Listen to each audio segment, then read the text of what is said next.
हाँ हिम्मत से पूछे हालत कहीं कही आ मुझे कपड़ा किदा हलाया ही तो सा हालत भाऊ मां कया मां करो तो जो डो कयो आहे मुझे फकीरन दी हालत करे छड़ी थी जादू मां सिखियो नवो नवो तो ते ट्राई कया मुखे कामयाबी मिली वया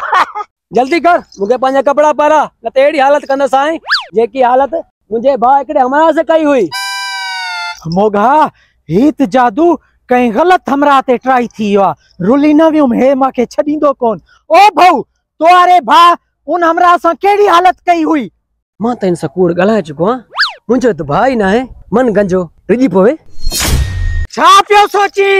मुझो भा एकड़े हमरा सा एड़ी हालत कई हुई ई गेरबान का वठी उन त गिरबान का वटतो मुखे एतरो बुधा तोरे भाऊ ना हमरा सा छा हालत कई किते गेर छो फासई तो नि भागा हाने मा तो जो गेर तो सीधो कया अल्लाह चंपो छोई वरी चंपोणी दिखा अल्लाह वरी चंपोणी दिखा हाणी दिखाइंदम ट्रियो चंपो भी हणाई तो जो दिमाग ठिकाने इंदो डेढ़ फुटिया अल्लाह रे गोरा रे गंजा तो के दिसी रांदस मां तीन गंजे के वजी ड्रिजाण जी कोशिश कई पर यो मुझे बगैर सर्फ जाके मके ते धोई वो मुझे तो कान हाने बंद थी वो चंगो जे उन थप ना हई हुयो भी हटो कटो माके वडो भाऊ थे पियो बचियुम शुक्र पियो हाँ यो हमरा सुन में एतरा वडा आइटम रखी वेठवा इते कोई वठण आरो अथसिया कोन पागल लगे तो मुखे कोई वडी गाल आ यार वाह भाई इते सुन में तू एतरा वडा आइटम रखी वेठो इते कोई गिराक वठण आरो अथी या कोन असल में मां सामान जेका रखी वेठो आते जो कहीं जो अच वने ते कोई कोने जे कदे इते अच वन कहीं जी भी ना है तो पो वठ दो केर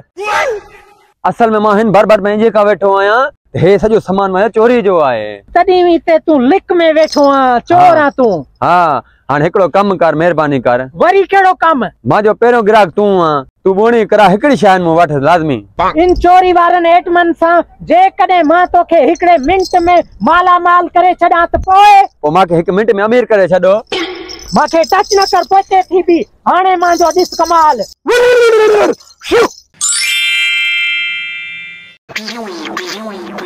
अये माला माल थी आसे हजार या नोट 100 या नोट जल्दी करा खणी वठा मजो थी यार मां तन के मजाक समझू माला माल करियो हां निकरण जे करा मैं पुलिस ना अची वने काडो या जगह सही आ इते कोई भी ना दिसी सकंदो इते मां सजो सामान कढी सकदो आ आई वडी धाप थस सामान काढियो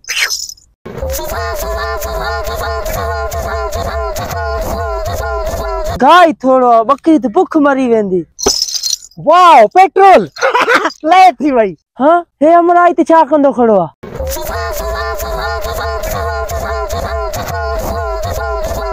इन हमरा जेतन में सामान किए तो अचे ओ वाओ टच मोबाइल घर जो कीमती सामान सारो चोरी थी है